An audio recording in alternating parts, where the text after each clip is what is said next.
tous, bienvenue à cette conférence sur l'interopérabilité donnée par IoT Canada. Puis, juste pour, j'imagine que vous avez eu le temps de voir dans les dernières minutes, un plus pour les entreprises municipalités, donc on va couvrir plusieurs secteurs, autant pour les usagers que les citoyens, et pour les concepteurs et les intégrateurs de solutions. Donc, mon nom est Christian Francard, je vais me présenter juste un petit peu plus tard. Donc, sur la thématique d'aujourd'hui, l'interopérabilité, les points qui vont être traités, bien, c'est quoi? C'est quoi le lien avec le 4.0? Les avantages, finalement, de faire de l'interopérabilité dans les systèmes, partage d'informations, partage de compétences et principalement, toute la conférence va tourner alentour de 2 cas réels. Puis, dans ces 2 cas réels-là, on a des participants avec nous que je vais en profiter pour vous présenter, pour que vous puissiez mettre un visage sur les noms. Donc, Éric Bourbeau de Xtelia. Bonjour. Il y a aussi Marie Cazeneuve de Agora. Bonjour à tous, très heureuse de participer aujourd'hui à ce webinaire. Et Yun Yao de Soralink. Bonjour tout le monde. Donc, un début que j'ai aujourd'hui en vous parlant d'interopérabilité, puis j'avais laissé une petite phrase dans le bas des points traités, mais pourquoi faire des compromis quand on peut avoir le beurre et l'argent du beurre? Bon, c'est souvent impossible, mais avec l'interopérabilité, on devrait pouvoir y arriver. Donc maintenant, je vais me présenter. Qui suis-je? Copropriétaire du groupe CADEC pendant plusieurs années, entre 1993 et 2009, qui était une firme en automatisation, robotique, réseautique et informatique industrielle. Aujourd'hui, elle a changé de nom, donc elle a été vendue. Je suis enseignant au Cégep de Sherbrooke, déjà depuis plusieurs années, en technologie du génie électrique, chargé de cours à l'université, à l'école de gestion et à la faculté de génie, donc à l'Université de Sherbrooke, impliqué dans plusieurs groupes de recherche de start-up avec des entreprises au niveau de veille technologique, preuve de concept, prototypage, tests et validation et mise en œuvre de projets pilotes.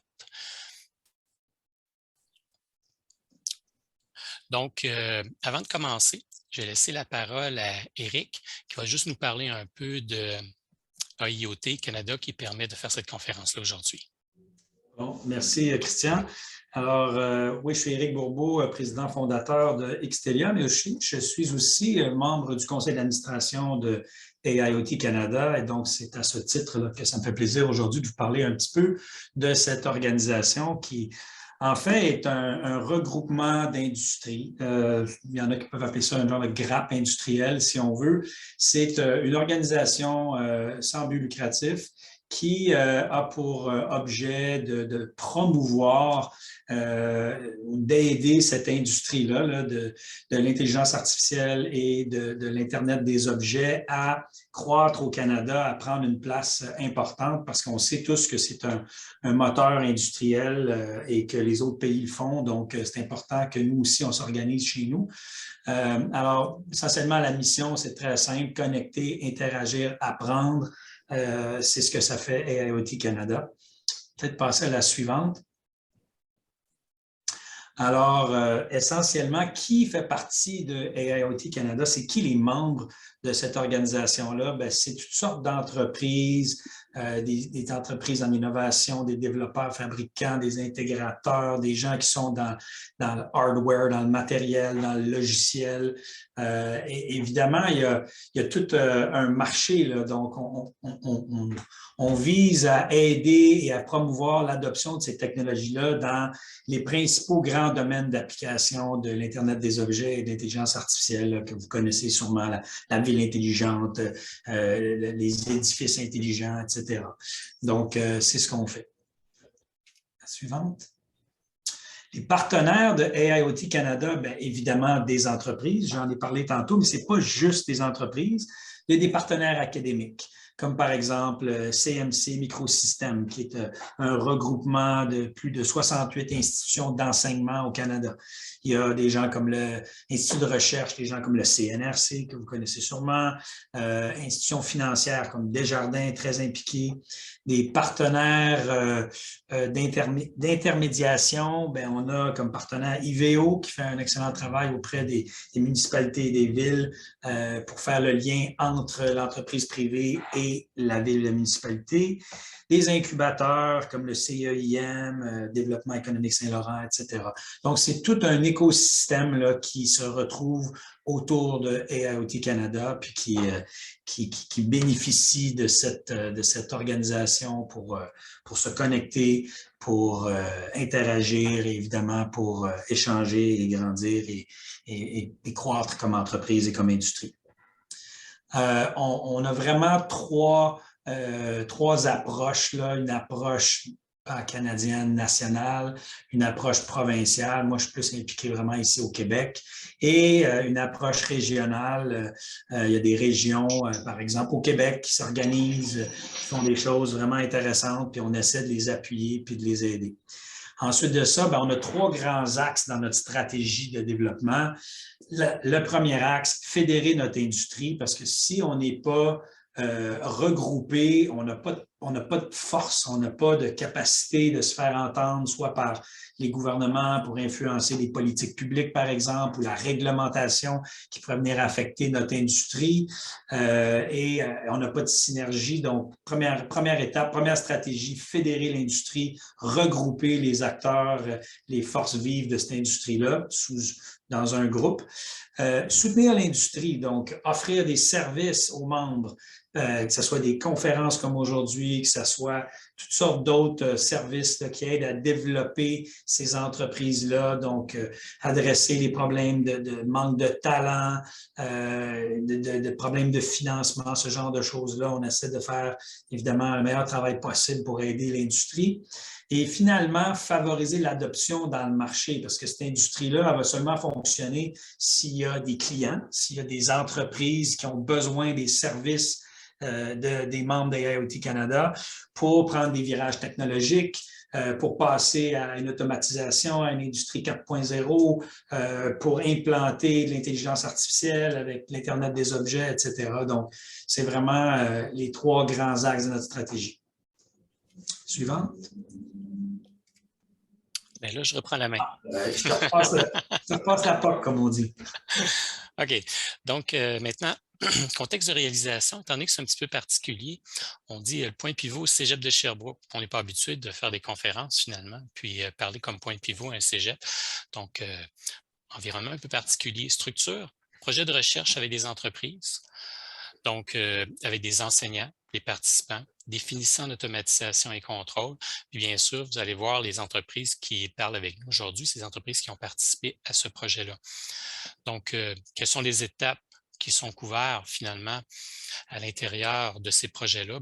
Validation technologique, expérimentation et tests en milieu contrôlé, donc en laboratoire, évaluation des possibilités de lien avec d'autres systèmes. On commence à parler d'interopérabilité, implantation et tests en milieu réel. C'est beau de tester dans un laboratoire, mais il faut se rendre jusqu'au milieu pour vraiment être sûr de ce qu'on fait. Donc, ça, c'est un peu le contexte.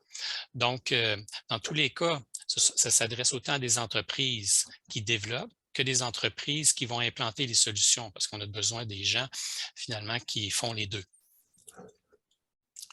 Donc, passons à nos deux cas d'interopérabilité qu'on va parler aujourd'hui. On va parler de la municipalité de Fredericksburg. Donc, comme je disais tantôt, il y a eu l'expérimentation, mais les cas réels vont se situer dans le cas d'une ville. Donc, une ville, c'est une petite ville, donc de population 11 044 habitants. 1144 habitants.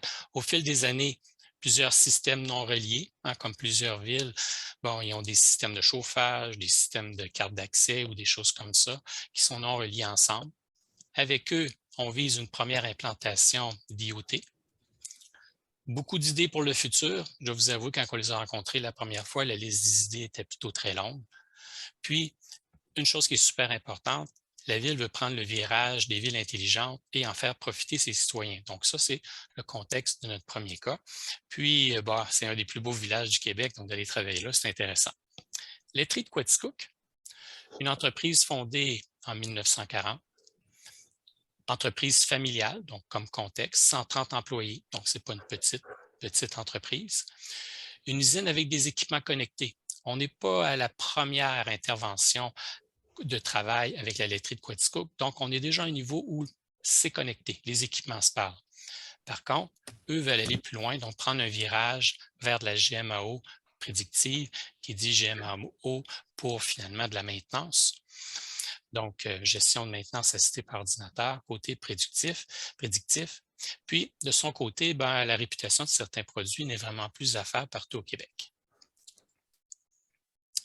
Donc, un petit peu de théorie avant, mais pourquoi de l'interopérabilité entre les systèmes?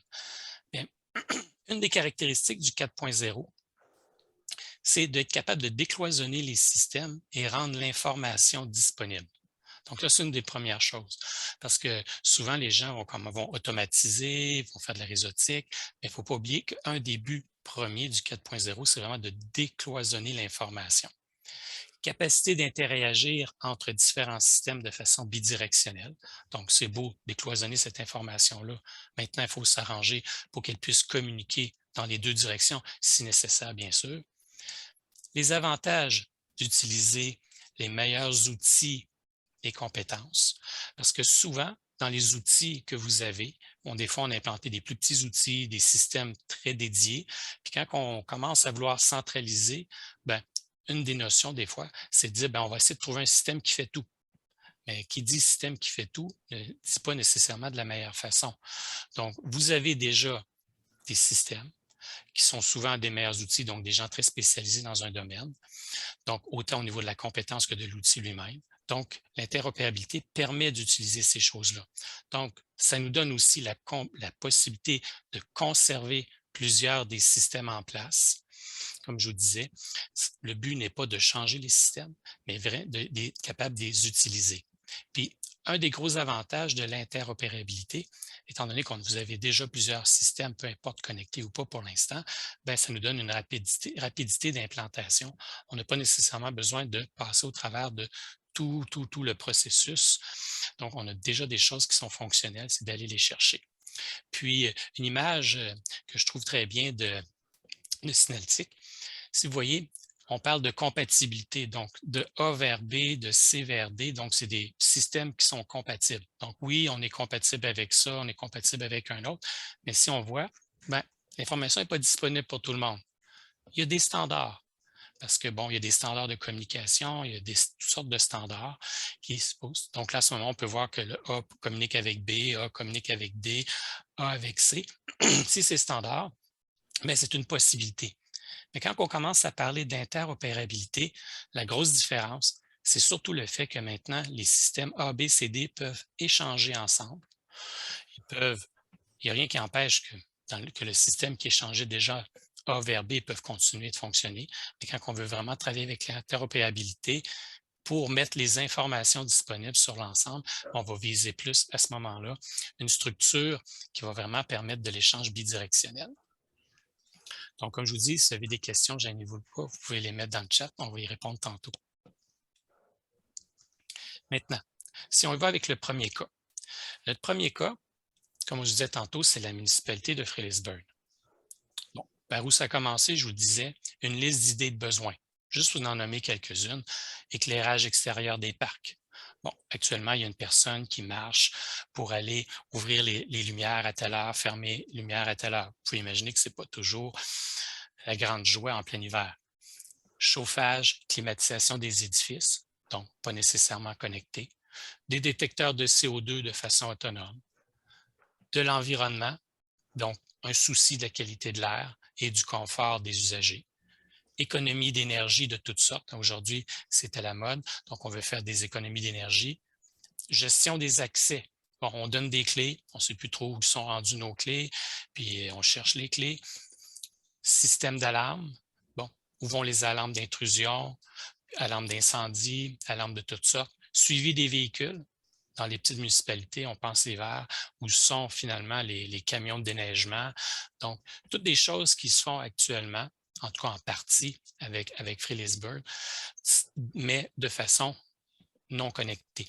Ça veut dire que oui, l'information est disponible, mais pas disponible à l'autre système qui pourrait en avoir besoin. Problématique.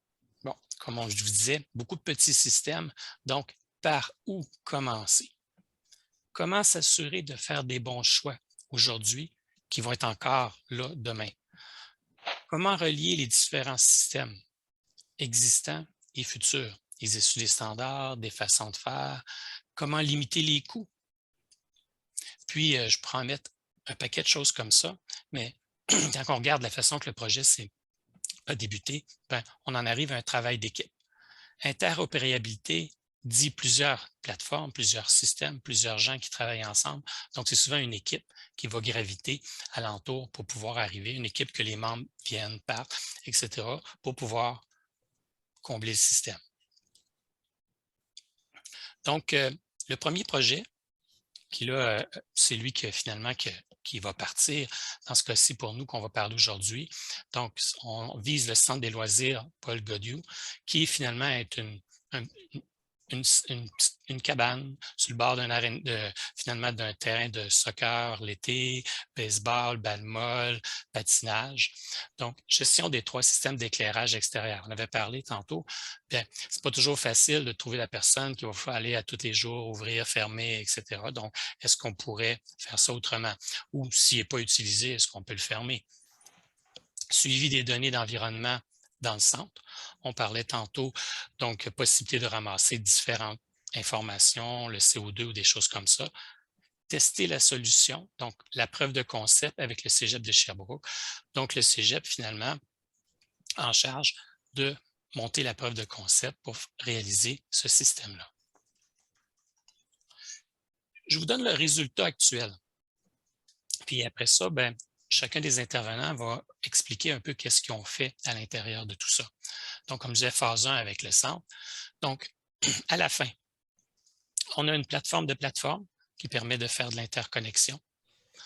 On a une compagnie que vous avez entendu parler d'Éric tantôt, qui s'appelle Xtelia, qui permet de raccorder des capteurs.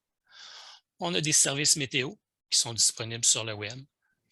On a des calendriers pour la gestion des horaires de l'éclairage. On a des usagers qui veulent communiquer avec des outils qui sont standards. On parle texto, Microsoft Teams, Messenger et aussi possibilité de faire de l'analyse de ces informations-là. Donc ça, actuellement, phase 1, c'est le portrait. On pourra revenir après. Maintenant, je vais passer la parole à Éric, qui finalement va nous parler de la partie de Xtelia dans ce projet-là et de son entreprise. OK, merci Christian. Bon, rapidement, juste quelques mots sur Xtelia. Bon, c'est une entreprise québécoise. Nous, on est vraiment bon dans la portion de IoT, c'est-à-dire l'acquisition de données sur le terrain par des capteurs, souvent à batterie, dans des environnements pas nécessairement faciles.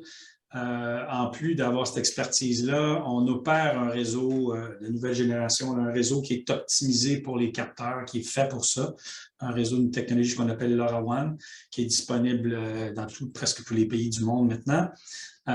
Et on a également notre propre plateforme IoT là, qui s'appelle Xtelia IoT Hub et qui permet de facilement, avec très peu d'efforts, de monter les tableaux de bord, d'analyser les données qui rentrent, etc.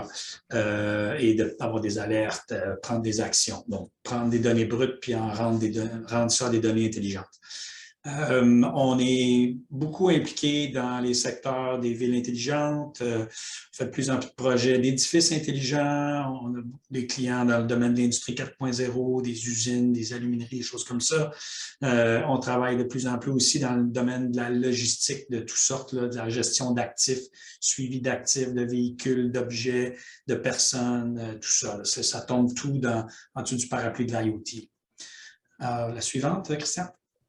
Alors, on va parler rapidement de ce qui a été mis en place, dans le fond, dans ce projet-là, mais plus spécifiquement, c'est quoi la technologie LoRaWAN?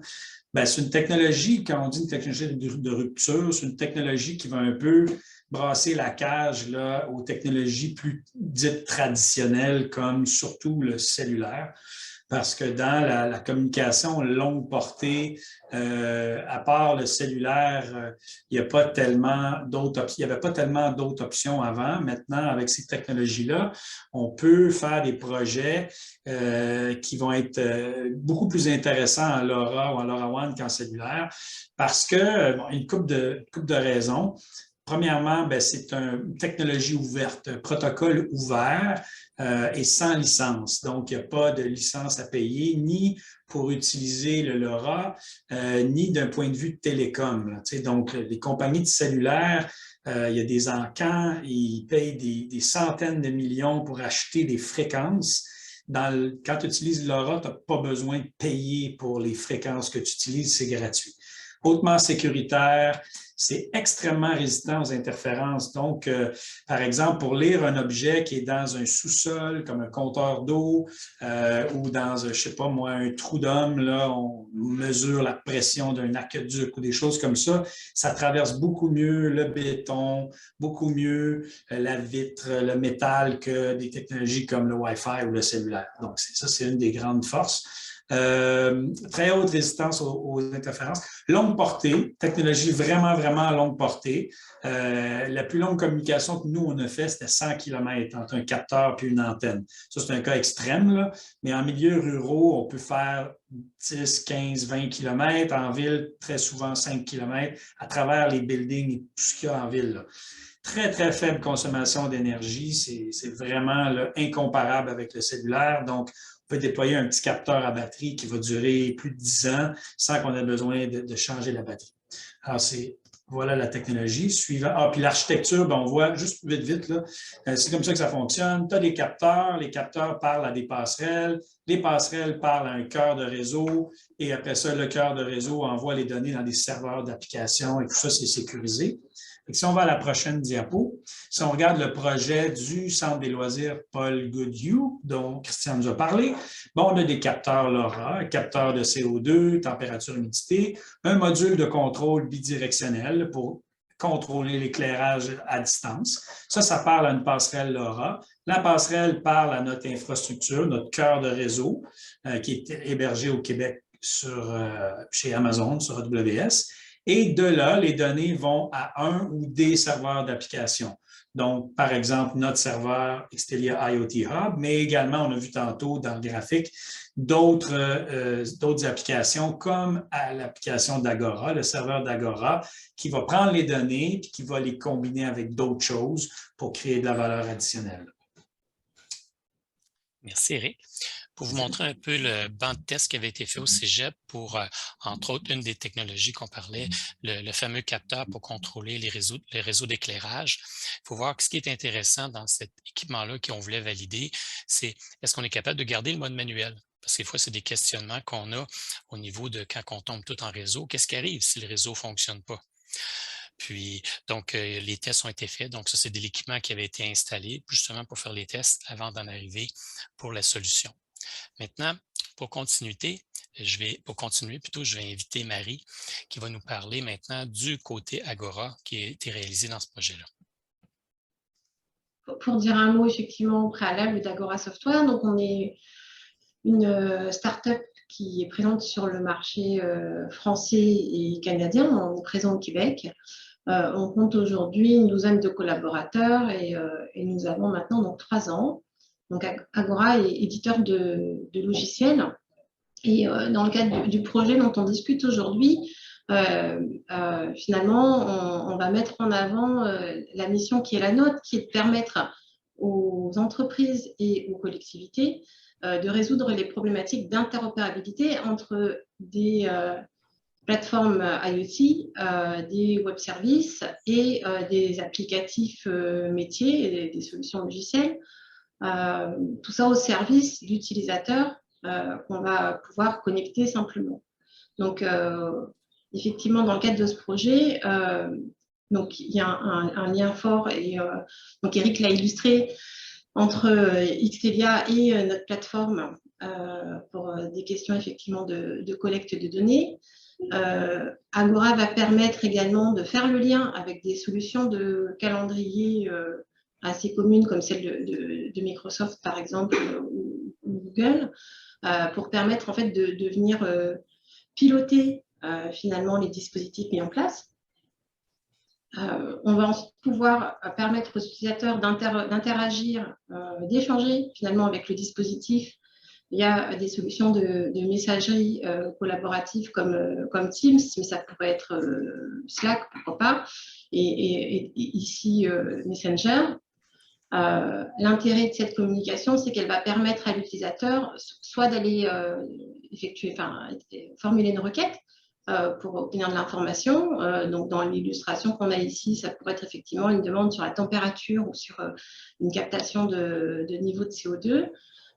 Soit pour demander communiquer une instruction, comme demander à ouvrir par exemple une fenêtre ou donner effectivement une directive finalement sur du pilotage, ou au contraire pour permettre finalement de notifier un utilisateur par une alarme avec là finalement une poussée d'informations déterminée par un scénario qu'on aura préalablement écrit. Notre plateforme, donc je parlais tout à l'heure des web services, elle va permettre également de venir enrichir, comme l'expliquait Eric, les scénarios qui sont joués, puisque nous allons pouvoir simplement collecter et rassembler donc, dans une Agora des données comme celles d'Open Weather qui vont venir permettre d'obtenir des données météorologiques pour permettre effectivement de comparer et de décider des bonnes actions. Et enfin, donc on le verra par la suite, il va être possible également de raccorder notre plateforme à des solutions de reporting. On parle ici de Power BI, mais qui pourraient être différentes, pour permettre une analyse plus fine, mais également une restitution sous forme de tableau de bord. Merci.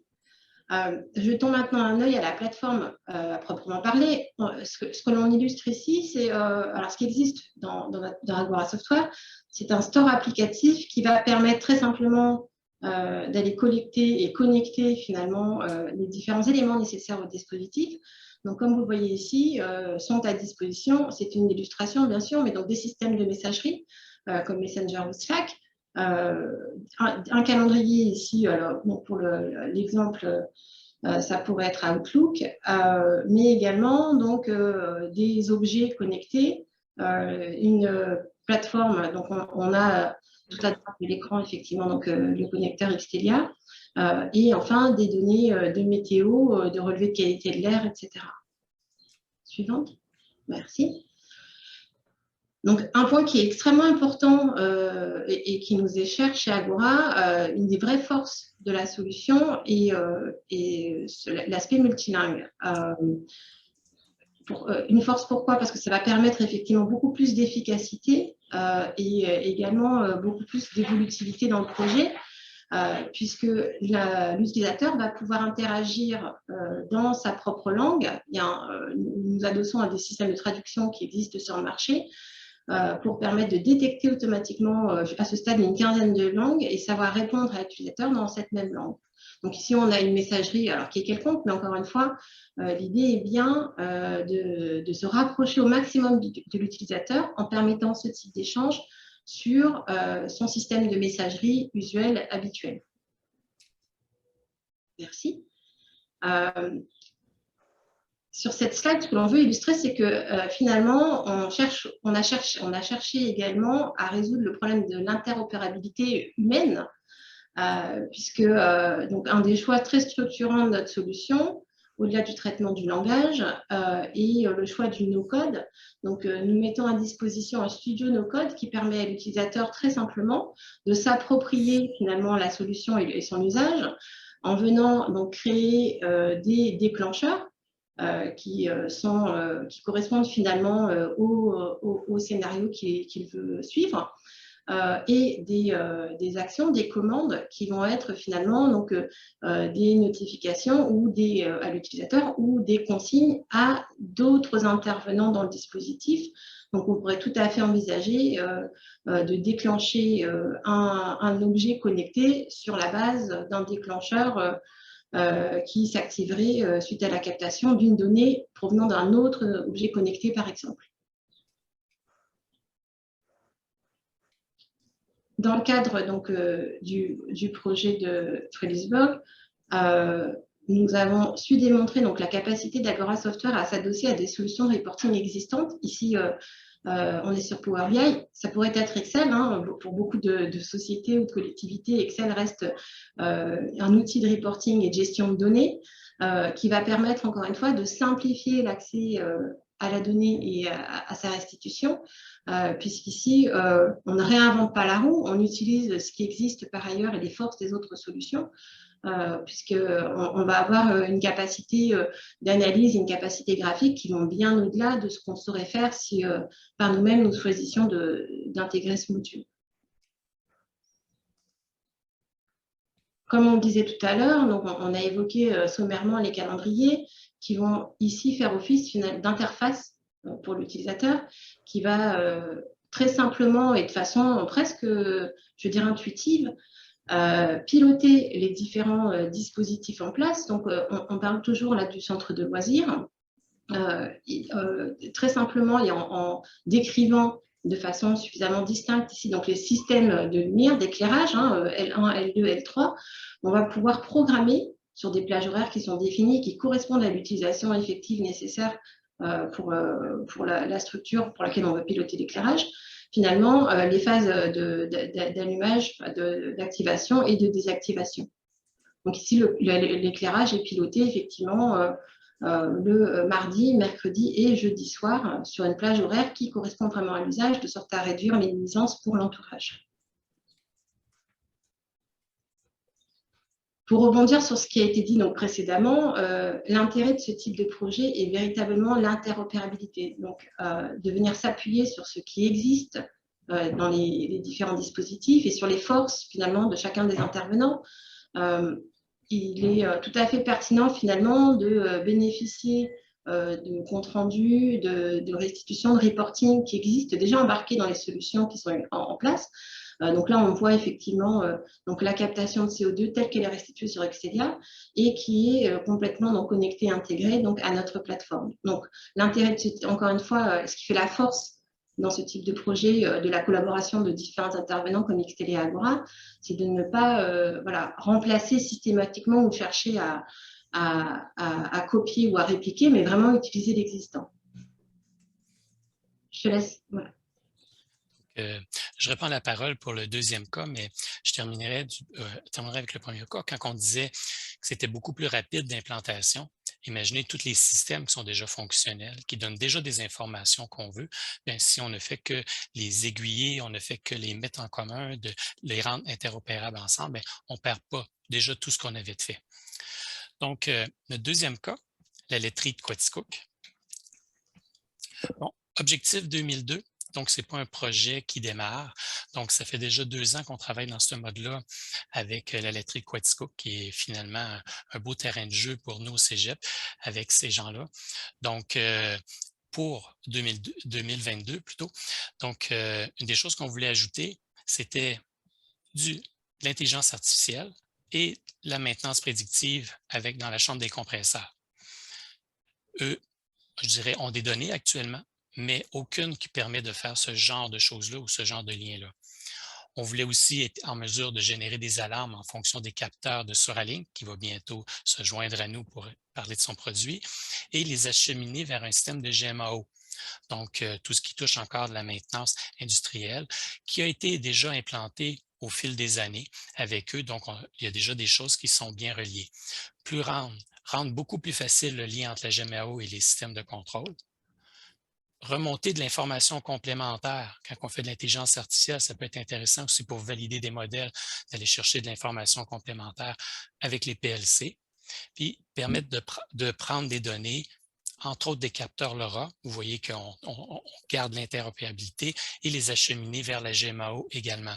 Donc, dans le cas de Quaticook, gros focus au niveau du département de maintenance.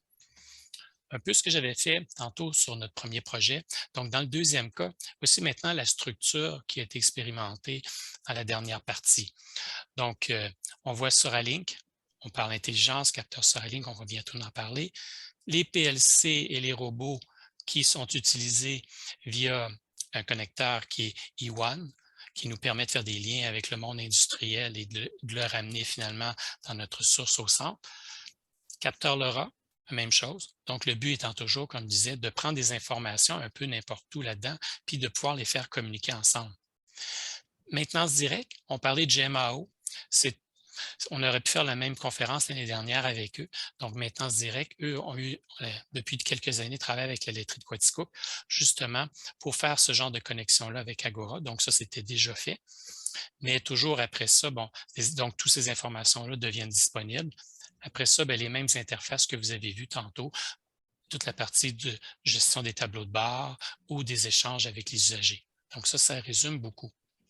Maintenant, je vais passer la parole à Youn pour nous parler de Solink. Bonjour tout le monde. Je m'appelle Yun, je suis cofondatrice de Solink. Nous, on fait les solutions en maintenance prédictive, comme dit Christian, aidées par les capteurs intelligents. Donc, le secteur qu'on vise présentement, c'est le secteur de manufacturier alimentaire. Et le but, c'est de détecter les signes de défaillance avant que ça arrive. Comme ça laisse de temps pour l'équipe de maintenance d'agir afin d'éviter les arrêts non planifiés chez les manufacturiers. Nos capteurs, ils sont conçus à fabriquer 100% au Québec. Ils font la surveillance continue 24 heures sur 24, 7 jours sur 7, des machines importantes comme les compresseurs et pompes pour les systèmes de réfrigération. Ce qui nous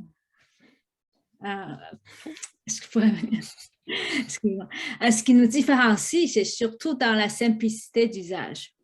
Donc, nos capteurs sont sans fil, ils sont miniatures, aimantés aussi. Alors, ça s'installe très facilement sur n'importe quelle machine dans une salle de machine. Et finalement, le plus important, c'est que nos capteurs sont intelligents, dans le sens qu'ils s'adaptent tout seuls sur différents types de machines grâce à une analyse en apprentissage machine sur info nuagique. Sylvain, s'il vous plaît. Merci. Comme projet pilote, nous avons installé les capteurs sur les 7 compresseurs dans la salle de machine à Quaticook, comme on peut voir sur la photo. Ici, c'est juste 2 des machines qu'on avait, là où on a mis les capteurs. Comme vous pouvez voir, c'est sans fil, c'est petit, ça s'installe très, très facilement. On capte les vibrations sur les 3 axes, ainsi que la température. Et bon, maintenant, on peut aller voir qu'est-ce qu'on fait avec les données de nos capteurs dans la prochaine slide. Merci. Alors, ici, on a un tableau de bord très simple et ça montre une analyse de premier niveau assez simple de si la machine est éteinte ou allumée. Ça a l'air évident, mais chaque machine n'a pas le même niveau de vibration. Il y en a qui captent des vibrations de ses voisins, il y en a qui ne vivent pas beaucoup. Ça, c'est le cas quand une machine roule très, très bien. Alors, ce qu'on fait, c'est que nos capteurs ils sont capables de s'adapter automatiquement, dépendamment du type de machine. Donc, on n'a pas besoin de quelqu'un qui vient s'ajuster pour chaque machine. Et plus tard, je pense, plus tard dans la présentation, Christian va parler davantage sur cette installation. Suivant, s'il vous plaît. Bon, revenons sur le thème de connectivité. Il faut aussi parler de la sécurité. Donc, il est entièrement possible de parler d'interopérabilité tout en respectant la sécurité des données. Donc, le secret ici, c'est de faire cette réflexion dès le départ pendant la phase d'architecture du système. Comme exemple, la solution Solink utilise le réseau cellulaire à place de Wi-Fi pour avoir plus de bandes passantes. Ça vient avec un très haut niveau d'encryption qui est mis à jour de façon continuelle via info nuagique. Alors, comme ça, la gestion d'accès aux données peut être faite séparément du réseau corporatif de façon de pouvoir donner la granularité pour pouvoir raffiner les politiques d'accès aux données. Alors, il faut aussi utiliser les normes, les derniers standards de normes sur la communication, comme vous pouvez voir quelques exemples ici pour ceux qui s'y connaissent. Une fois l'architecture est faite de façon sécuritaire, on peut après ça profiter de la flexibilité du système infonuagique. Exemple, stockage de données infinies, analyse continue de données, ainsi qu'apprentissage de machine et intelligence artificielle quand on va un peu plus loin dans le type d'apprentissage qu'on fait.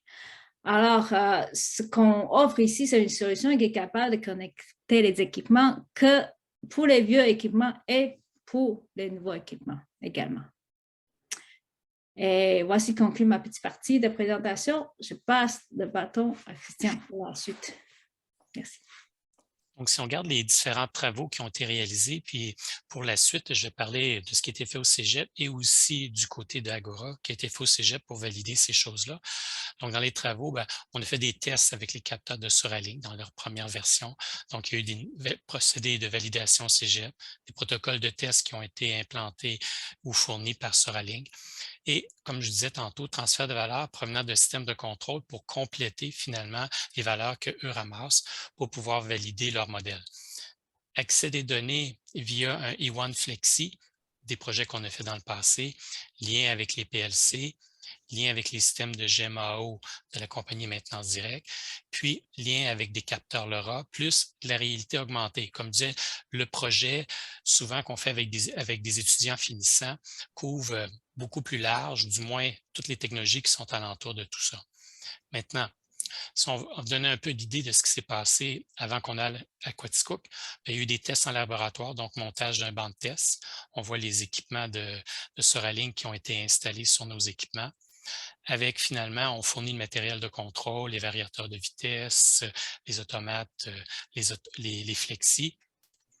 Puis, quand on parlait tantôt d'expérimentation en milieu contrôlé, ce qu'on a fait avec le protocole qui nous avait été fourni par Suralink, donc on a fait une expérimentation. On voit que il y a une structure qui répète. Ça permet de voir finalement en fonction des arrêts de démarrage réels, voir si eux sont capables de détecter finalement les arrêts de démarrage réels des différents systèmes pour en finir à l'installation finalement à Quaticook pour arriver avec des graphiques qui sont fournis par Suralink où on voit finalement, c'est juste d'un coup d'œil, des informations qui deviennent très intéressantes pour pouvoir dire, ici on voit qu'il y a plusieurs arrêts départ sur une période, puis ici il est toujours en fonction, donc, etc. Donc ça permet de pouvoir sortir plein d'autres informations de ces données-là qui nous permettent d'analyser.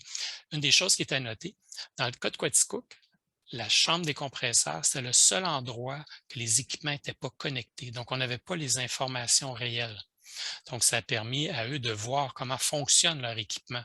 Ils ne savaient pas, des équipements qui sont, un fonctionne, l'autre prend la relève. Il n'y avait aucune idée si les transferts, combien ils pouvaient se faire 2 fois par jour.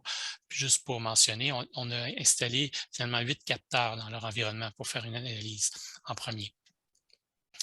Maintenant, d'où finissent tous ces projets-là? On a des présentations de projets que nos étudiants participent. Donc, il y en a une en mai 2022. Vous voyez les différents partenaires qui étaient reliés, qui ne sont pas tous couverts aujourd'hui. Puis, ici, il y a de l'air à pitonner dans le vide, mais finalement, c'est qu'il y a des lunettes de réalité augmentée qui lui permettaient de contrôler des interfaces à distance. Je reviens maintenant un peu plus sur la partie maintenance préventive ou ce qu'on avait déjà fait avec Agora dans le cas de Quaticook. Donc, on voit qu'on peut aller chercher des informations et envoyer des temps de fonctionnement à des moteurs. On peut même imaginer aujourd'hui des moteurs qui n'étaient pas connectés, qu'on sait via les capteurs de Suralink s'ils fonctionnent ou ne fonctionnent pas. Donc, on peut en évaluer des temps de marche qu'on va transférer finalement en maintenance directe avec une application qui tourne pour pouvoir faire directement. On voit maintenant direct télémétrie équipement, on envoie dans le moteur 3 les engine hours. Maintenant, étant donné qu'on voulait faire plus aussi du côté prédictif, donc un peu le même principe, finalement, qu'on peut générer des alarmes ou carrément des bons de travail de maintenance prédictive, qui fait que, OK, vibrations et bruits qui sont anormaux au niveau du moteur 1, et tout ça, à partir de Suralink, Agora, jusqu'à maintenance directe. Donc, des applications qui fonctionnent. Donc, ce qui est à retenir de tout ça, des fonctionnalités qui sont rapidement implantées avec la collaboration des systèmes et entreprises en place. Comme on a dit tantôt, le but est de pas d'enlever des choses qui fonctionnent bien, et de plus donner de la valeur à toutes ces choses-là encore plus. Avec du partage d'informations et du savoir-faire, on évite de la compétition parce que finalement, des fois, deux groupes qui pourraient être en compétition d'aller chercher un contrat ou de vouloir fournir un service, on va plutôt développer de la compétition pour tout ce qui est dans les zones grises. Parce qu'il faut se le dire, c'est sûr qu'à partir du moment qu'on rentre deux entreprises dans un endroit, c'est sûr qu'il y a une zone grise. Donc, pour les gérer de cette façon-ci, c'est beaucoup plus facile. En travaillant dans un mode d'interopérabilité, il est aussi relativement facile de transférer les forces des différents outils au système logiciel éprouvé dans un autre champ d'activité. Le problème souvent de la personne qui a conçu le logiciel, a des forces, vise un marché en particulier. Puis, si on regarde, si on est capable d'aller chercher l'information, on n'a peut-être pas besoin que l'entreprise qui, elle, a implanté la solution soit spécialiste dans tel domaine. Tantôt, Youn nous parlait qu'il visait pour l'instant le marché de l'agroalimentaire, mais ce serait très, très, très simple de le greffer à quelque chose qui est dans les mini-métaux. Même si l'expertise du développeur de logiciel n'est pas là-dedans, on utilise les autres expertises qui sont en lien. Donc, pour vous donner aussi une idée de l'avantage de travailler ensemble, c'est là que le Cégep, finalement, donne des avantages aux personnes avec qui on travaille. Quelques exemples d'autres terrains d'expérimentation déjà présents. Je vous ai parlé tantôt de la GMAO, de maintenance directe depuis déjà plusieurs années. On travaille maintenant aussi sur les données ambiantes avec une compagnie qui s'appelle Really Active, qui vont chercher des informations justement dans toutes les données qui sont disponibles et non exploitées. On travaille, vous avez vu, avec la réalité augmentée, puis je pourrais dire aussi avec la réalité virtuelle. Puis, on est présentement, même on aurait pu rajouter une section aujourd'hui parce qu'on a fait des tests au niveau des fermes connectées, entre autres avec le Griffa à Quaticook. Donc, on voit que quand on ramène toutes ces choses-là ensemble, ça nous donne quelque chose de vraiment intéressant. Pour vous donner un peu en cours d'expérimentation, c'est des photos qui ont été prises la semaine dernière. Donc, on est installé finalement dans une étable, on est installé dans un champ et dans des serres. Puis, je vous parlais tantôt de IoT. On a des capteurs qui sont installés sur un réseau LoRa. On a déployé une antenne la semaine dernière, puis on couvrait 8 km alentour de l'endroit qu'on avait déployé l'antenne. Ça, c'est avec les systèmes de Xtelia qui sont là. Donc ça, c'est en cours d'expérimentation. Maintenant, il va y avoir une période de questions parce qu'avant que vous ayez toutes perdu vos idées. Puis, ce qu'on va faire aussi, c'est qu'à la fin, on va revenir avec une conclusion de chacun de nos participants qui étaient ici aujourd'hui. Okay? Donc, pour la période de questions, là, étant donné que moi, je ne vois pas nécessairement, est-ce que Yann, tu peux gérer, voir s'il y a des gens qui lèvent la main, ou bien prenez le micro, ou bien écrivez dans le chat, puis Yann pourrait poser les questions. Accès au chat, Christian. Christian, tu as accès au chat. OK, je peux essayer, je vais juste mettre ça. Je peux peut-être commencer par répondre à la question de M. Grenon. Bonjour. La question, c'est combien de temps est nécessaire pour la phase d'apprentissage du capteur? Ça va dépendre des machines. Normalement, ce qu'on voit en alimentaire, c'est les cycles d'une semaine. Donc, sur une semaine, la machine refait toutes ces différentes phases possibles. À ce moment-là, on pourrait, mettons, mettre un label qu'on appelle en AI. On peut mettre une étiquette pour dire que cette phase-là, ce sont des phases normales. Et mettons, pour être sûr, on peut faire une deuxième semaine juste pour valider que la première semaine est vraiment la normalité. Par la suite, dès que ça dévie de cette normalité-là, on va pouvoir lever une alarme. Bien sûr, le plus longtemps ça roule, le plus de données qu'on accumule sur ce qui est normal, le plus haut pourcentage de précision va pouvoir être atteint. Merci, Youn. Donc, au niveau des questions, je vais peut-être les prendre par la fin. On a Thierry qui demande des idées d'échange sur MST ou équivalent pour Quaticook. Il y a eu, entre autres, dans le cas de Quaticook, comme on disait, une des choses qui avait été permis de faire, c'est de ramener des informations, soit sur texto ou bien message, on parle de Teams, environnement, mais une des choses, des plateformes qui est utilisée aussi, c'est Messenger. Donc, actuellement, eux ont des capteurs qui nous permettent de ramasser l'information sur la température des réfrigérateurs. On s'entend crème glacée, réfrigérateur, c'est quelque chose qui va bien ensemble. Puis, au lieu d'envoyer une personne tous les jours, la fin de semaine, quelquefois, d'aller vérifier ce qui était au départ, voir si les congélateurs fonctionnaient bien, bien maintenant, ils peuvent demander la température du congélateur à partir de Messenger. Donc, les employés, dans certains cas, bon, on a des jeunes employés qui aiment mieux travailler sur Messenger même que sur Teams. Puis, donc, ils peuvent aller lire les températures, recevoir les alarmes. Et quand il y a des alarmes, ça va se propager même dans le système de GMAO aussi pour avertir, générer les bons de travail. Donc, ça, c'est des choses qui sont faites. Bon, il y a une personne qui dit, je suis très intéressée pour l'aspect femmes connectées pour l'Université Bishop. Vous avez nos noms, nos coordonnées, gênez-vous pas. On est au début de ça. Comme je dis en ce moment, on est implanté au CRIFA, qui est un département du cégep en agriculture et aussi au niveau du professionnel qui est là-bas. Donc, c'est un de vraiment de nos champs d'expérimentation qui commence cet été. Une autre question que je vois. Je veux juste commenter pour échange sur Teams. Des idées d'échange sur Teams. Moi, j'assume que c'est l'échange de données des machines et non pas d'échange pour jaser entre personnes. Pour pouvoir se connecter ou bien sur Teams ou pour Messenger ou genre Slack ou d'autres plateformes, l'important, c'est d'utiliser un standard. Donc, quand tu utilises un standard, tous les autres apps parlent de ce standard-là, ce serait facile à communiquer. Puis, comme je disais, une des choses qui arrive directement, finalement, avec la plateforme Agora, c'est que le fait qu'il soit déjà relié à ces plateformes d'échange-là, étant donné qu'Agora n'a comme pas d'interface pour les usagers directement, utilise tous les interfaces qui sont disponibles sur le marché. Donc, à ce moment-là, c'est justement, ça devient un moyen de communication, peu importe la langue, et des choses comme ça. Donc, à ce niveau-là. Est-ce que, si y en a qui ont des questions, gênez-vous pas, vous pouvez vous manifester en ouvrant le micro aussi. Bon, il y a une question qui serait plus pour, il vient de passer une question qui serait pour Éric, entre autres. Oui, j'ai manqué la question. Bon, je te laisse. Je peux la poser.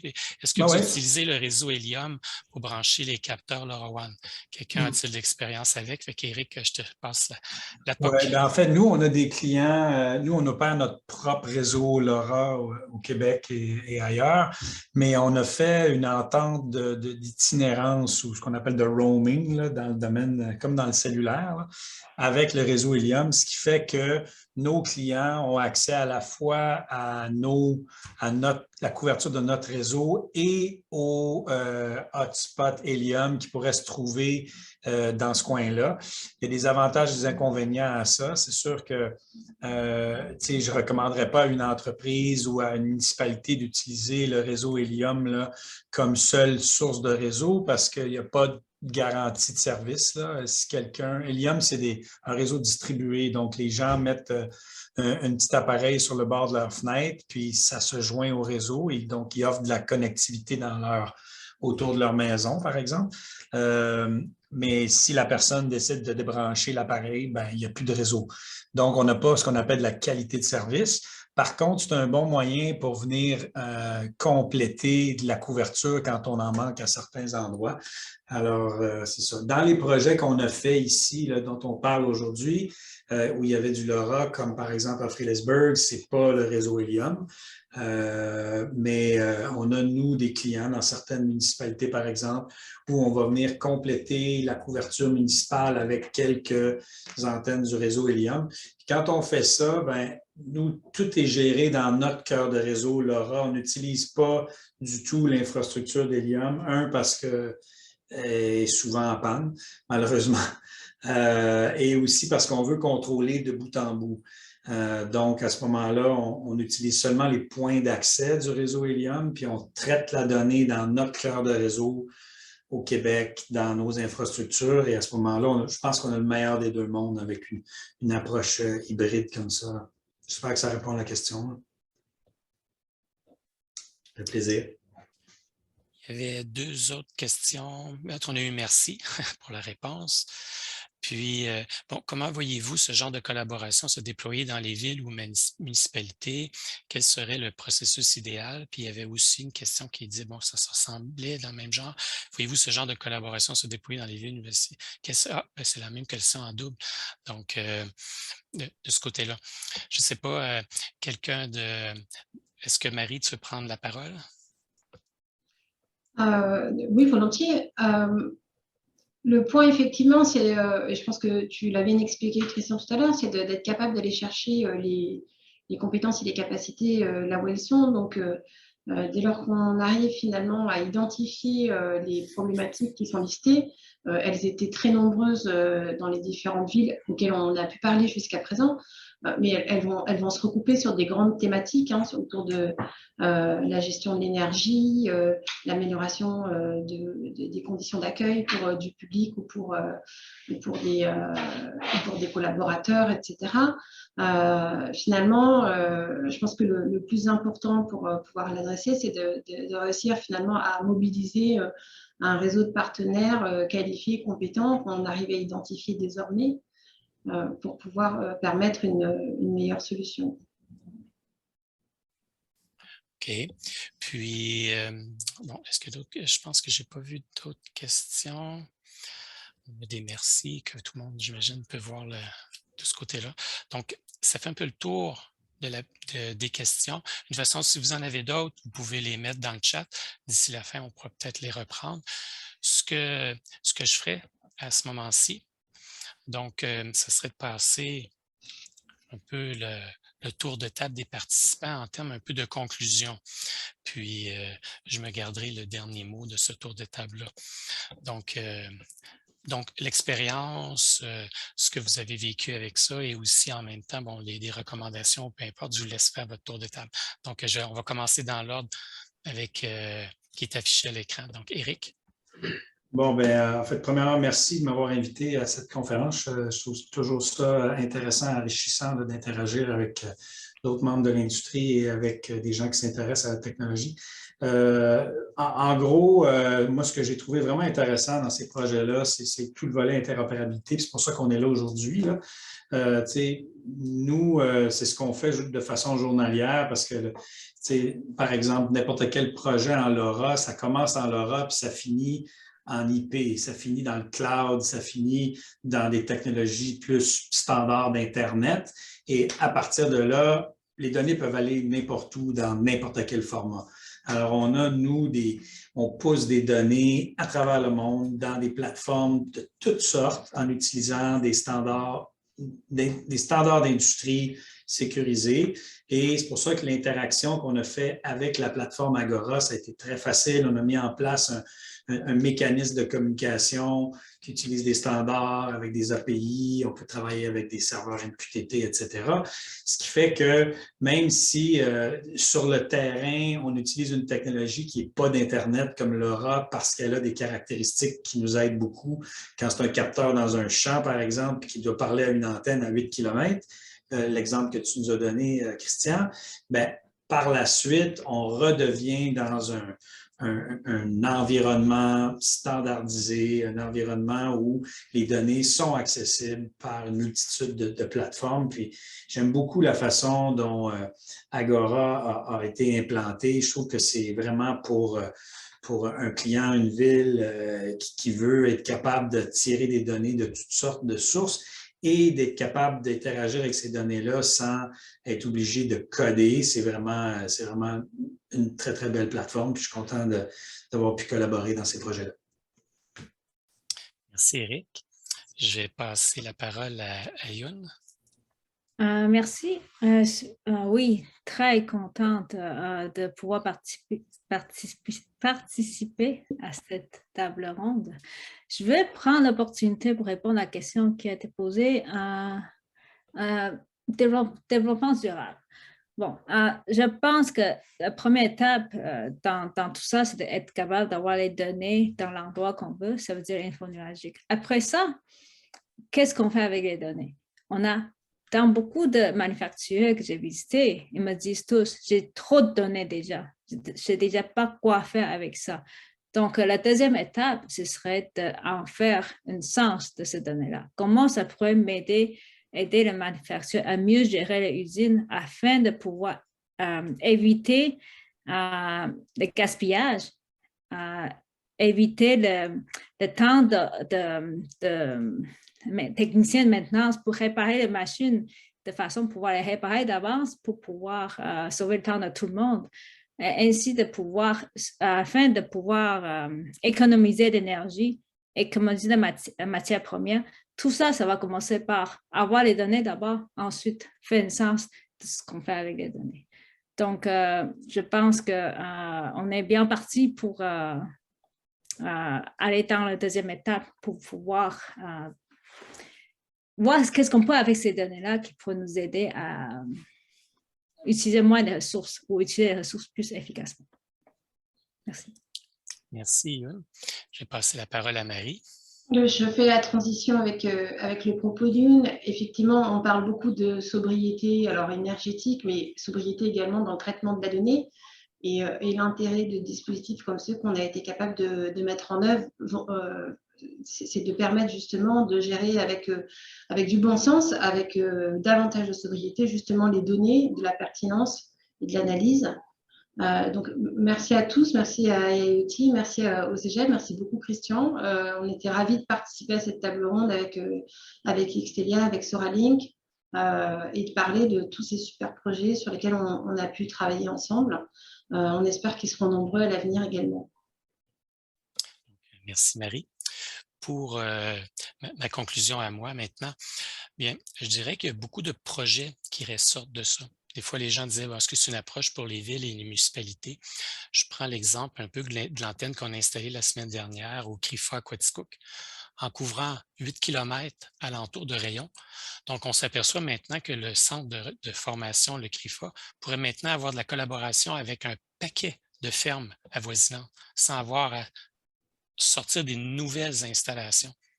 Puis, quand je regarde dans le cas de Fredericksburg, bon, on commence avec des installations qui sont petites, on peut grossir et ça peut devenir quelque chose que maintenant la ville va pouvoir offrir même à ses entreprises locales. Il y a beaucoup de vignobles, il y a des gens comme ça qui peuvent, au niveau de l'agriculture aussi, être intéressants, mais aussi peut-être des entreprises manufacturières qui pourraient se trouver dans ce coin-là.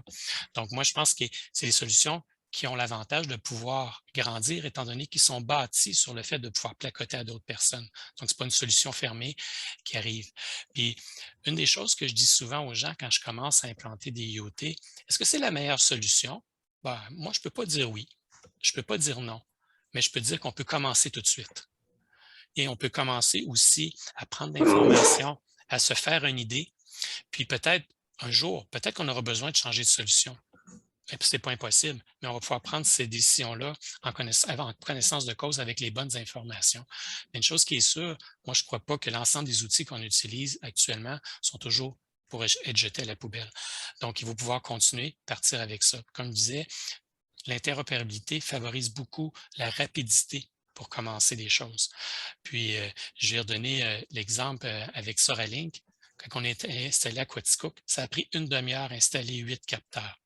C'est pas parce qu'on courait, c'est l'inverse. On dit c'est trop vite, on a pris du temps. Donc, ça fait des installations qui sont assez rapides. Une fois que c'est connecté, automatiquement, on peut aller chercher de l'information avec Messenger, on peut connecter avec donc, il y a plein d'autres affaires qui viennent, on peut prendre des décisions. Donc, comme je dis, pour moi, une solution idéale aujourd'hui, c'est encore d'utiliser les meilleurs partenaires. Puis, donc, je vais conclure, ça c'est la conclusion de notre partie. Je vais maintenant redonner à Eric qui va changer sa calotte et qui va revenir de chapeau avec IoT Canada pour les événements à venir.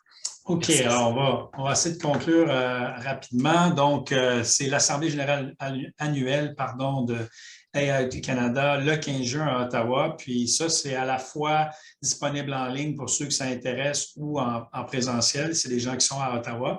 La même journée, il y a 2 autres événements qui vont se passer sur place en présentiel à Ottawa. Donc, une session sur la sécurité des solutions IoT. Également, un autre événement là, qui s'appelle Cyber Power Transistor Tech Tour, un genre de meet and greet, un genre de session de réseautage également qui va se faire là-bas.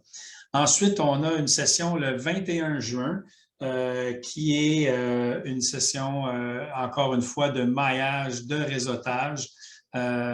Puis tous les détails de ça, là, vous pourrez les trouver sur le portail des IoT Canada dont je vais parler dans la suivante slide, mais ça va se faire à Toronto et c'est en présence de Investissement Québec, pardon, qui va être là. Le ministère de l'Économie et de l'Emploi de l'Ontario vont être là. Donc, une session là, de maillage très, très intéressante s'il y a des gens d'entre vous qui s'adonnent à être à Toronto le 21 juin.